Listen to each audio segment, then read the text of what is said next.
श्री संत केशवानंद स्वामी सरस्वती महाराज यांच्या 59व्या पुण्यतिथी निमित्त भव्य दिव्य अखंड हरिनाम सप्ताह मौजे सज्जनपूर कसाबखेडा तालुका रत्नापूर जिल्हा संभाजीनगर. वारकरी संप्रदायाने सुद्धा या कीर्तन भक्तीचा अंगीकार केला. वारकरी संतांनी आत्मोद्धारासाठी भजन केलं आणि लोकोद्धारासाठी कीर्तन केलं.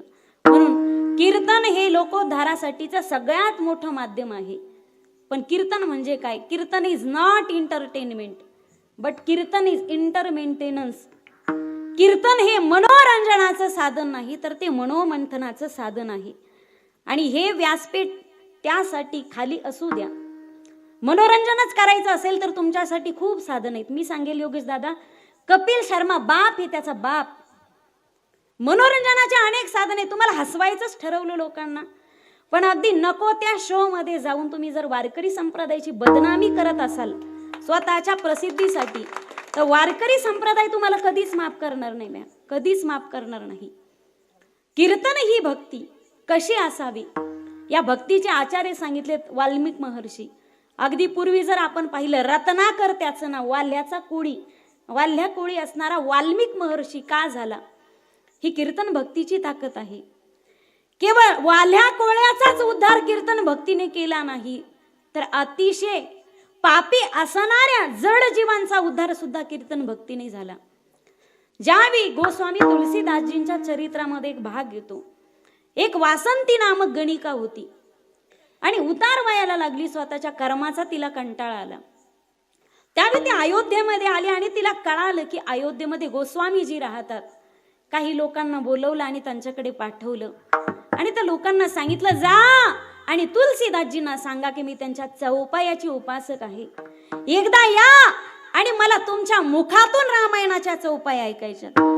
श्रीरामचंद्र कृपालु भज मन हरण भव भय दारुणं नवकंज लोचन कंज मुख कर कंज पद कंजारुणं श्रीराम श्रीराम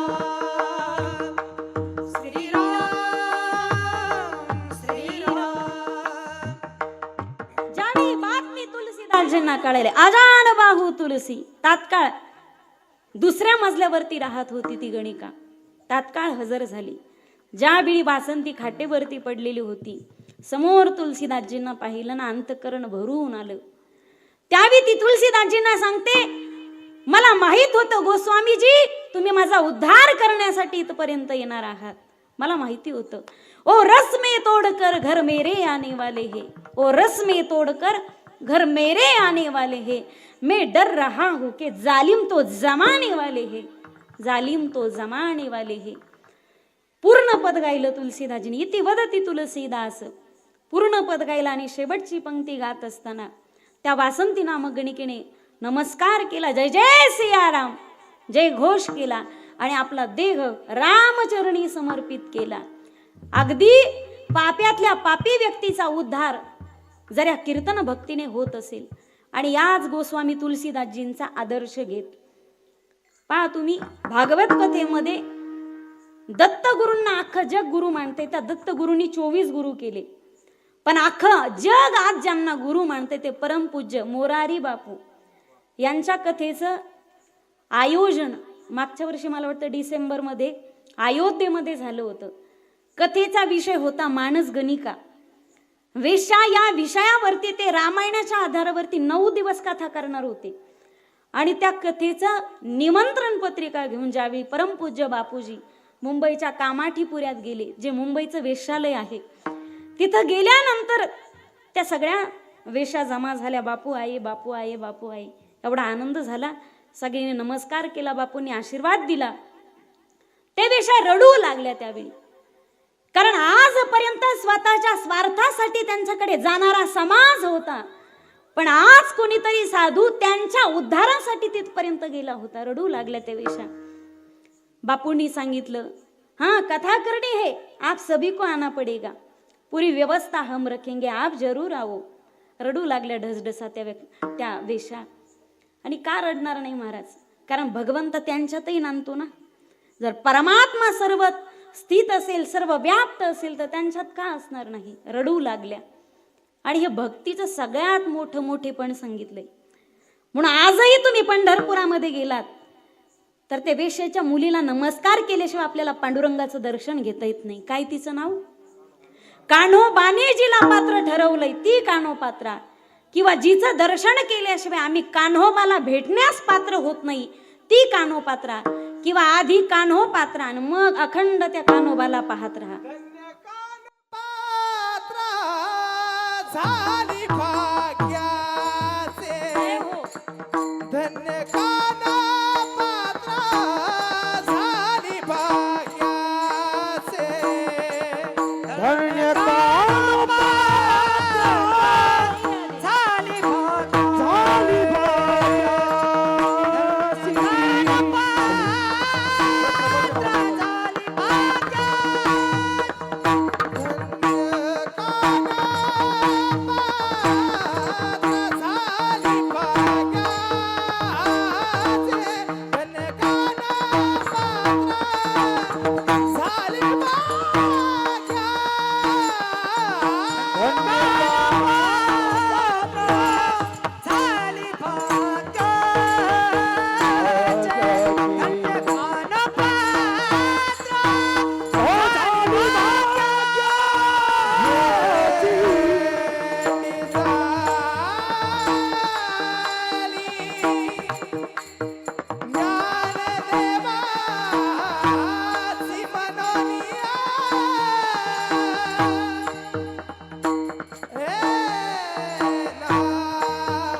ज्ञानदेवाची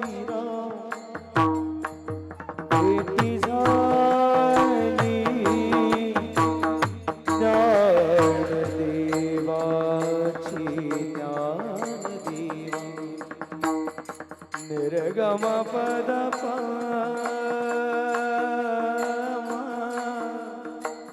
भेटी झाली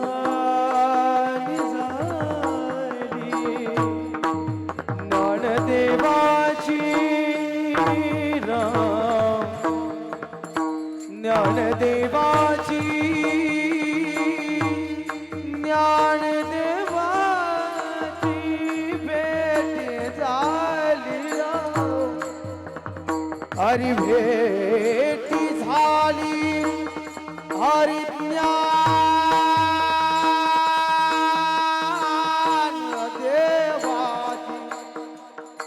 हरी भेटी झाली हरी भेटी झाली ज्ञानदेवाची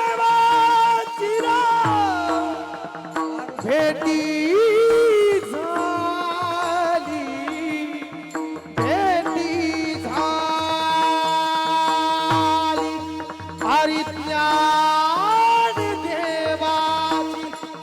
ज्ञानदेवाची हे मामुली मामुली मामुली मामुली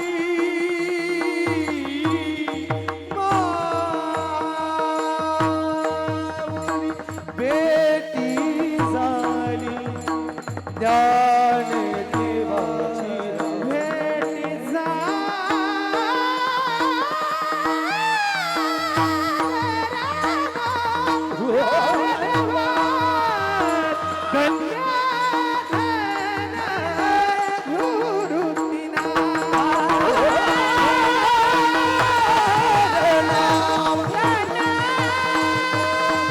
भेटी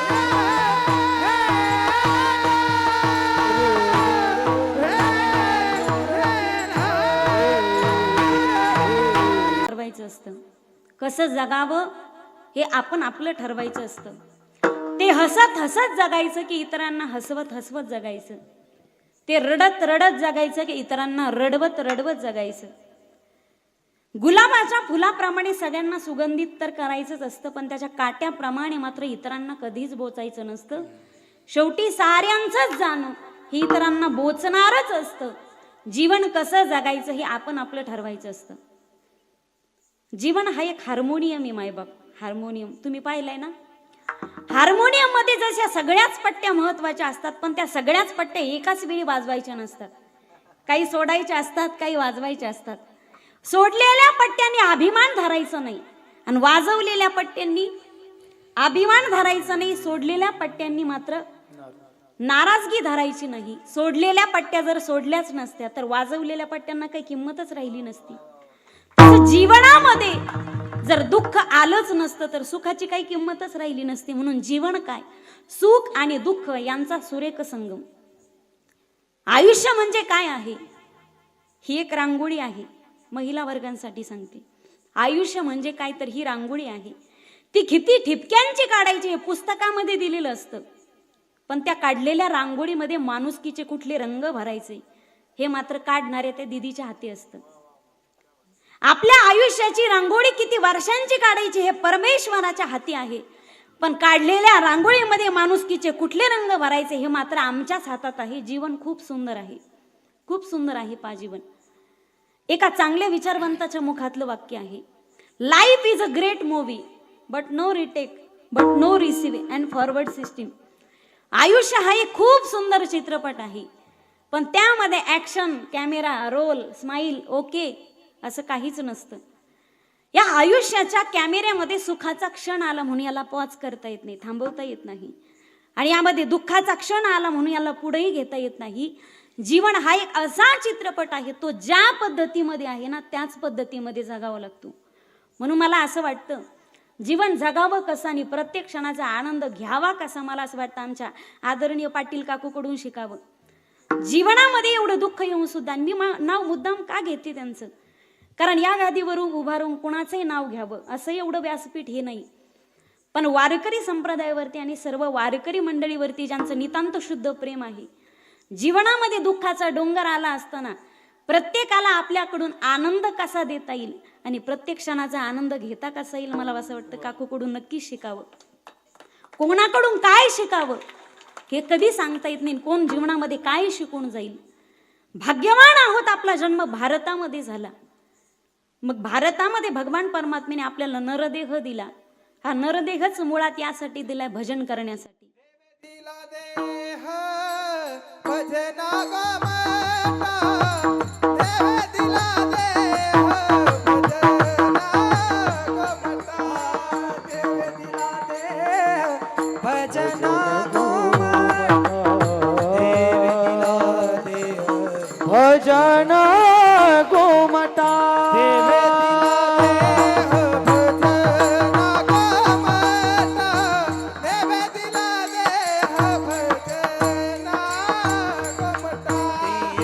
दिला देह भजना गमता, देव दिला देह भजना गमता, होया झाला फाटा बाधिकेचा, होया झाला फाटा बाधिकेचा, होया झाला फाटा बाधिकेचा, होया झाला फाटा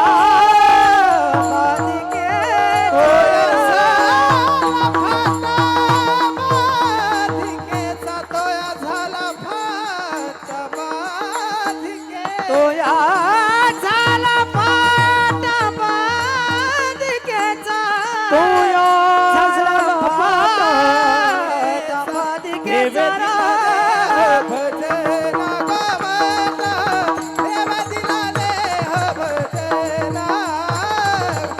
देव दिला देह भजना गमता, देव दिला देह भजना गमता, देव दिला देह भजना गमता, देव दिला देह भजना गमता, भजना गमता, भजना गमता.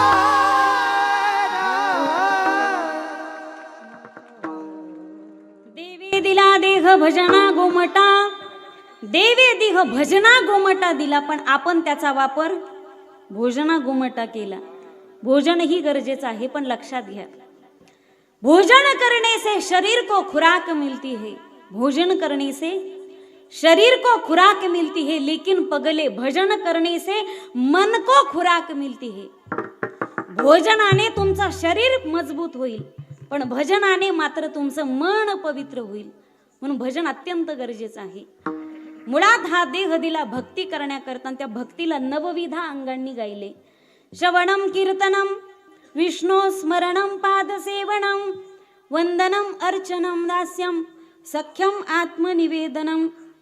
नवविधा भक्ती ज्याला म्हटले, नारद भक्ती सूत्रामध्ये सुद्धा गायले आणि महात्मा प्रल्हादजींनी सुद्धा सांगितले. या भक्तीला नवविधा अंगांनी गायलं. एकेका भक्तीचा विचार करत आपण अभंगामध्ये प्रवेश करणार आहोत. विठ्ठल विठ्ठल